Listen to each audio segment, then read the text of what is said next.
Assalamualaikum warahmatullahi wabarakatuh. Halo sahabat petani, selamat datang di channel kami Navarel Farm. Pada kesempatan kali ini, kita akan menjelajahi dunia budidaya melon yang menyenangkan dan menguntungkan. Bagi sahabat yang mungkin berpikir bahwa menanam melon itu sulit dan memerlukan banyak modal, jangan khawatir, kita akan belajar bersama Mas Mufid dari Kecamatan Gabus, Kabupaten Grobogan yang telah berhasil menanam melon dengan cara yang sederhana namun efektif.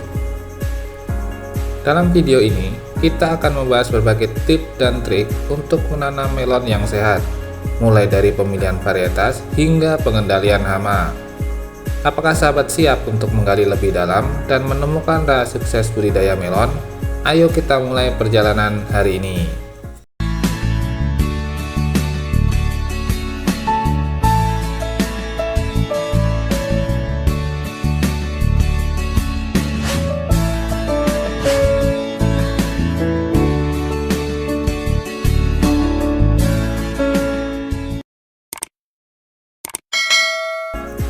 Menanam melon bisa jadi kegiatan yang mengasihkan dan bermanfaat, terutama jika sahabat suka buah yang manis dan segar ini. Yang paling banyak dari semua ini adalah bahwa sahabat tidak perlu menjadi petani berpengalaman untuk menanam melon yang sehat dan bebas dari penyakit yang menjadi harapan para petani melon. Memang memerlukan beberapa kiat yang perlu diperhatikan untuk menumbuhkan harapan tersebut. Di samping itu, masih kerap menjadi perdebatan tentang budidaya melon memerlukan modal yang besar dan perawatannya rumit. Nah, jika sahabat menginginkan jawaban dari perdebatan tersebut, maka sahabat berada di tempat yang tepat. Kali ini, kita akan membahas tentang budidaya tanaman melon dengan modal perawatan yang hemat, tapi tetap menghasilkan hasil yang memuaskan.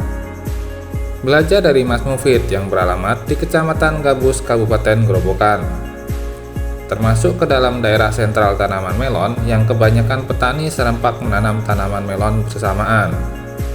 Setahun bisa menanam tanaman melon 2 kali, tepatnya di awal musim penghujan dan setelah musim kemarau. Menanam melon hijau varietas benih melon pertiwi, dan sekarang ini sudah berumur 36-37 hari setelah tanam. Sudah menjadi salah satu varietas favorit Mas Mufid karena setiap musimnya beliau selalu menanam varietas melon pertiwi. Secara karakteristik tanaman, berarti beliau sudah memahami betul. Lahannya termasuk lahan bekas yang selalu beliau tanami jenis tanaman hortikultura tanpa melakukan olah lahan. Jadi, pemberian pupuk dasar beliau lakukan hanya di musim tanam pertama, tepat di musim kemarau. Sehingga di musim tanam kedua yang tepat di musim penghujan, beliau hanya memindahkan bedengan saja. Untuk pupuk dasar yang beliau gunakan cukup pupuk kandang. Alasan mengapa di musim tanam sekarang tidak menggunakan pupuk kandang, karena lahan yang lembab akan menimbulkan potensi berbahaya tumbuhnya jamur oleh pupuk kandang tersebut. Selain itu juga diuntungkan hemat untuk biaya perawatannya. Sempat mengalami beberapa kendala seperti penghambatan pertumbuhan tanaman dan serangan keriting daun. Di awal pertumbuhan tanaman tampak lambat pertumbuhannya. Bagi kami maklum saja karena lahan yang digunakan juga lahan bekas. Selain itu tanpa pupuk dasar sama sekali. Mas Mufid memang menyadari akan hal ini tetapi beliau tenang dan santai. Kendala kedua yaitu serangan keriting daun. Tepat ketika tanaman mulai memasuki fase generatif atau pembuahan, mulai tampak beberapa daun tanaman terserang keriting daun. Sejak saat itu, Mas Mufid mulai mengendalikan pemupukan dan fokus pengendalian keriting daun terlebih dahulu. Mas Mufid sengaja fokus untuk pengendalian keriting karena pokok masalah pada tanaman harus diselesaikan. Ketika keriting daun mampu dikendalikan dan dipastikan mulai tanda-tanda pulih, beliau baru genjot kembali pemupukannya. Yang kerap kami ingatkan kepada sahabat petani semua, ketika tanaman sahabat mengalami kendala penyakit, alangkah baiknya fokus pengendalian penyakit itu terlebih dahulu. Mengapa? Agar tidak terpecah fokusnya. Jadi, memastikan kendala penyakit benar-benar bisa dikendalikan. Setelah itu, genjot nutrisi memang salah satu langkah terbaik. Untuk kendala tanaman yang mengalami penghambatan pertumbuhan, beliau genjot dengan nutrisi. Cukup menggunakan 2 pupuk saja, yaitu NPK Grower dan asam humat Power Soil. Untuk dosis aplikasi, beliau larutkan bersamaan ke dalam drum kapasitas 235 liter air dengan dosis NPK Grower 5 kg dan Power Soil 4-5 sendok makan.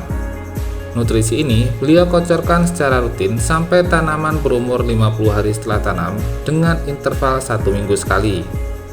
Nutrisi yang digunakan untuk mencukupi keseluruhan sekitar luasan lahan setengah hektar, beliau menghabiskan 7-8 drum. Akan tetapi, ketika memasuki fase generatif atau pembuahan, Mas Pufit tambahkan dosisnya. Tujuannya untuk memaksimalkan pertumbuhan buahnya.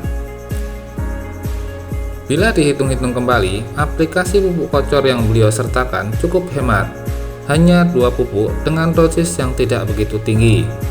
Serta pupuk kimia yang diberikan pun hanya NPK Grower saja tanpa pupuk kimia lain. Sebab pertimbangan beliau satu saja bisa maksimal, tidak perlu pupuk kimia lainnya. Selain itu juga untuk menjaga kesehatan tanah dan mengajarkan tanaman agar tidak terlalu manja. Pupuk kimia yang terlalu berlebihan bisa mengurangi kualitas tanah. Ini yang menyebabkan adalah residu dari pupuk kimia yang tidak dapat diserap oleh tanaman. Perlu kita ketahui bahwa kandungan persenan unsur hara yang ada pada pupuk kimia itu hanya beberapa alias secuil persen yang dapat diserap tanaman. Nah, sisanya yang tidak terserap ini akan tertinggal di tanah dan tidak dapat berhomogen dengan tanah, akan menjadi residu. Maka, dalam mengurangi tindakan residu berlebih, yaitu dengan aplikasi asam humat. Peran dari asam humat mampu mengurangi residu berlebihan oleh pupuk kimia. Selain itu, berbagai macam unsur hara di dalam tanah juga akan dimaksimalkan untuk dapat diserap tanaman. Nyata terlihat di lahan, meski hanya 2 pupuk ini saja, tanaman mampu tumbuh optimal. Upaya pengendalian keriting daun, beliau aplikasikan insektisida seperti bahan aktif abamectin dan imidacloprid. Aplikasi secara bergantian atau tunggal. Rutin aplikasi 5 hari sekali, alhasil serangan keriting daun mampu dikendalikan. Langkah selanjutnya setelah fokus pengendalian keriting daun yaitu upaya pemulihan. Pemulihan pasca serangan keriting daun ini, beliau menggunakan unsur hara mikro Vitaron SL dengan dosis anjuran pada produk.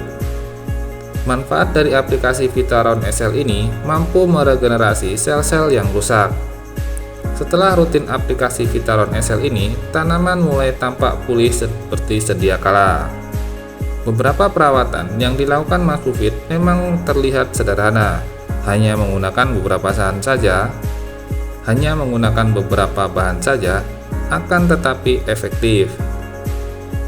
Belajar mengenal tanaman sehingga ketika langkah pengendalian, pemulihan maupun pemupukan tepat sasaran akan efektif menunjang pertumbuhan dan perkembangan tanaman. Terima kasih telah menyaksikan video kami tentang budidaya melon ini. Semoga informasi yang kami bagikan bermanfaat dan dapat memotivasi sahabat untuk mencoba menanam melon sendiri di rumah.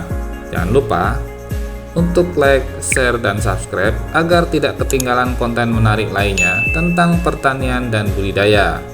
Jika sahabat mempunyai pertanyaan atau pengalaman yang ingin dibagikan, silakan tinggalkan di kolom komentar. Sampai jumpa di video selanjutnya dan selamat berkebun. Wassalamualaikum warahmatullahi wabarakatuh.